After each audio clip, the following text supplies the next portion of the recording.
Nahanga ang katapatan ng isang taxi driver na nagsauli na mahigit 65,000 pisong naiwan ng isa niyang pasahero. Yan ang magandang balita ang tinutukan ni Micaela Papa.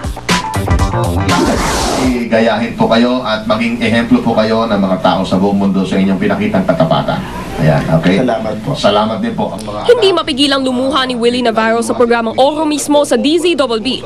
Bayani kasi ang tingin kay Mang Willie. Di siya nagdalawang isip na ibalik ang mahigit 65,000 pesos na naiwan sa taxi niya. Biyernes daw nang sumakay ang pasaherong si Philip Ronald Osiano sa taxi ni Mang Willie. Nang bumunot daw ng wallet si Philip upang magbayad, di niya napansin na nahulog na rin ang isang brown envelope. Bumagsak ang ano ko kasi yun nga, hindi sa akin pera yun, sa amo ko. So kahit anong mangyari, kung hindi masauli yun, ako magbabayad nun eh. Aminadong kapos sa budget si Mang Willie, kaya nga hindi na raw natuloy ang pinapagawa niyang bahay. Pero di raw ito naging dahilan para angkinin ang pera. Nalawagan agad siya sa DZBB. Una kong naisip kasi, siguro kailangan to nung nakawala, hindi naman sa akin to eh. Natakot ako, may takot kasi ako sa Diyos. Abot-abot naman ang pasasalamat ni Ronald. Sa hirap ng buhay ngayon, hindi niya pinag-interesan na nakuhanin yung pera. Na alam naman natin na may mga matapat pa rin tao na tulad ni Mang Willie.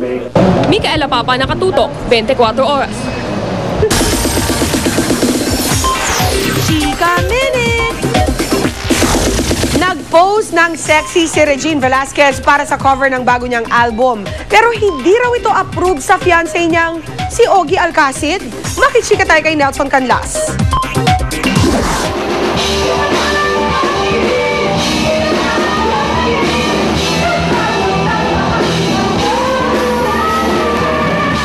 Aliw na aliw ang fans ni Regine Velasquez nang mag-mini concert siya sa Taguig noong linggo para i-promote ang bagong album. Mga bakla, ito na yung bago. Ang lola niyo nagpa-sexy dito, oh. Bukod sa mga sorpresa niyang kanta, binulaga niya rin ang mga tagahanga sa ilang sexy pictures na kalakip ng album.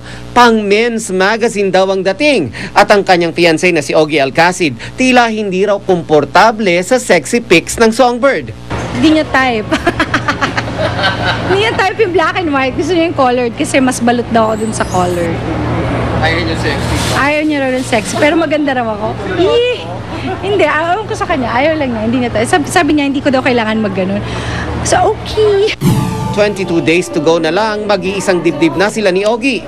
Hindi na nga raw makatulog ang Songbird. I'll be taping until December 10. Tapos, nag-set na ng date. After December 10, I'll rest in time for the wedding. Kasi kailangan namin asikasuhin yung mga gifts sa mga ninong, mga ninang, mga ganyan. So, we have to do it. Siyempre pareho, hindi, tsaka dapat kaming dalawa yon. Hindi pwedeng ako lang.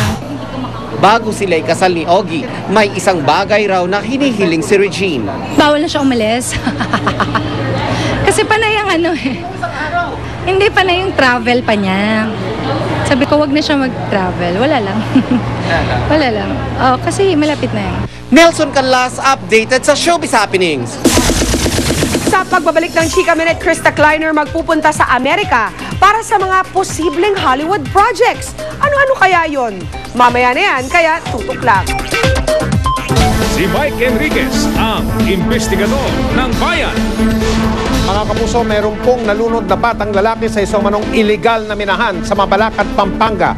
Wala pong nakalagay na kahit anumang babala o mga babala sa paligid ng malalim na hukay.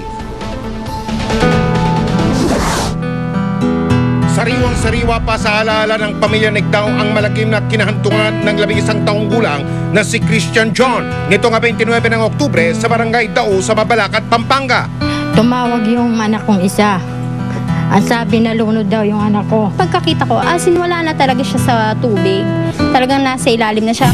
Pero ang bata hindi sa swimming pool nalunod kundi sa isang di umano'y illegal na minahang pagmay-ari raw ng isang Paul David. Bilog na malaki, malawak eh.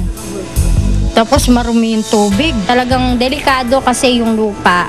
malambot talaga. Ang sadyang nakababahala pa, wala man lang babala o bantay sa hinukay na minahan, kaya naman hindi na nakapagtatakang may iba na ring na-aksidente doon. May sinasabi silang may una nang nalunod doon, 11 years old din na babae, namatay din. Sa pagpunta ng investigador ng bayan sa lugar, kitang-kita ang malabundok na nahukay na buhangin. Nagmistulang malalim na lawa naman ang pinaghukayan. Wala rin bakas ng anumang babala sa lugar.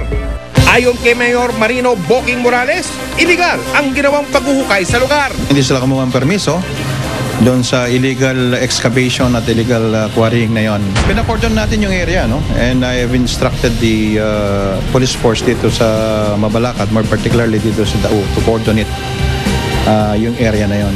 Sisiguraduhin din niyang masampahan ng kaukulang kaso ang may pananagutan. I'm directing now the substation commander na dito na si Major Montero to look into it, no? So that may sasampa natin yung demanda doon sa certain Paul David na yun. Aming sinadya ang bahay ni Paul David para hingin ang kanyang panig pero tumanggi siyang humarap sa amin. Base sa affidavit na kanyang ibinigay sa pulisya, ipinagkatiwala lamang daw sa kanya na mag-asawang piloteo na kasalukuyang nasa ibang bansa ang lupa. At imbis na minahan, fish pond lang daw ang kanilang ginagawa. Pero aminado siyang may mga hindi kilalang tao daw na nagmimina sa lugar ng walang pahintulot. Ilang larawan ng lugar na may nakapaskil na babala rin ang kanyang isinumite, taliwas sa aming nasaksiyan. Nasampahan na ng kasong imprudence at negligence o pagpapabaya si Paul David o David. Patuloy pa rin nating tututukan ang kasong ito. At habang walang matibay na aksyon, ito ang tinitiyak namin sa mga kinaukulan. Hindi namin kayo tatantanan. Susunod! Exclusive! Babaeng tinangkaw manong patayin ng 2 pulis, idinetalye ang kanyang malabang ngungot na karanasan. At ang bubuksang dolphin show sa Cubao sa Pasko, tinutuligsa ng mga animal rights group. Walang patid na pagtutok dito lang sa 24 oras.